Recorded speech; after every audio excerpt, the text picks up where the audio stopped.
To be human is to be free and to express oneself. In my case, it's important to be able to create, to draw. Hamlet by William Shakespeare. Be human. I decided to make 3 little sketches that allude to 3 different books in order to tell you more about what I think it means to be human. Here we have Hamlet. Well, we have Yorick's skull. Poor Yorick was the court jester whose skull Hamlet found nearby Ophelia's gravesite. If you don't remember him, you surely know the popular culture mishap that is to be or not to be, while holding up a skull.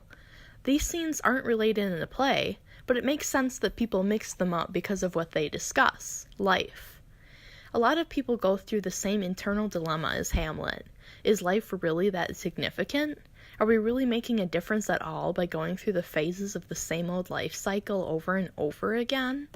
Well, it's only human to question your own mortality. Let's take a look at a Hamlet quote. Men fish with the worm that ate a king, and eat up the fish that ate that worm. Basically, even a king may run through the guts of a beggar. That's pretty morbid, but it's true. We're all equal despite what place we may hold in life or what power we may think we have. So here you go. Be human. Do what is important to you while you're still here. Life is too short, blah blah blah. You know all those cheesy little phrases. Well, they're pretty true too, so spend some more time on what's important to you and making yourself happy. Spend less time being absorbed by unimportant stuff. Don't just wait for your time to pass you by either. Enjoy what you're doing while you're doing it, and take some time to appreciate what you've got. Jane Eyre by Charlotte Bronte. Be you. My art style used to be as frivolous and maddening as a young and angry Jane Eyre at Lowood. Its texture didn't really make sense, and it was super rooted in nonsense instinct. I've discussed the history of my art style many times, and I'll save you having to hear it all over again.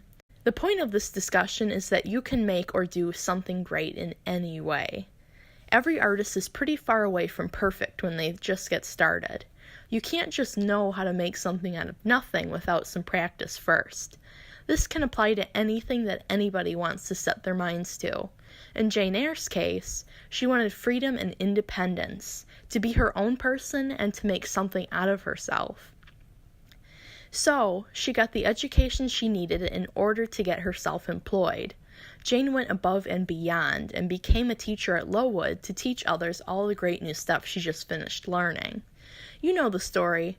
From there forward, she gets a fancy new governess position under Rochester, teaches Adele, and generally reveals her rebellious and feminist flavor at every time possible. She's great. So there's this whole thing about whether she really should have married Rochester or not. Some pretty questionable things went down. But look, questionable things go down in everybody's lives, and even though I judge Jane just a little bit for marrying the dude, that's just real life. It was Charlotte Bronte's intentions while writing Jane Eyre to make her story feel real. Jane is plain, just like many girls, and she speaks for the lower middle class of her time. Work hard. Do what you have to in order to survive. Lash back a little if it's safe to. You know, be a tough girl, a nasty woman. Let's not get political. Be you. Pursue what you love, and as long as it's not harmful to anybody, you're golden. Get the education you need. Take the steps you must. Get a haircut. I don't know. Just go and follow your dreams, and you'll feel great once you're in the place you want to be. The Glass Menagerie by Tennessee Williams. Be a dreamer.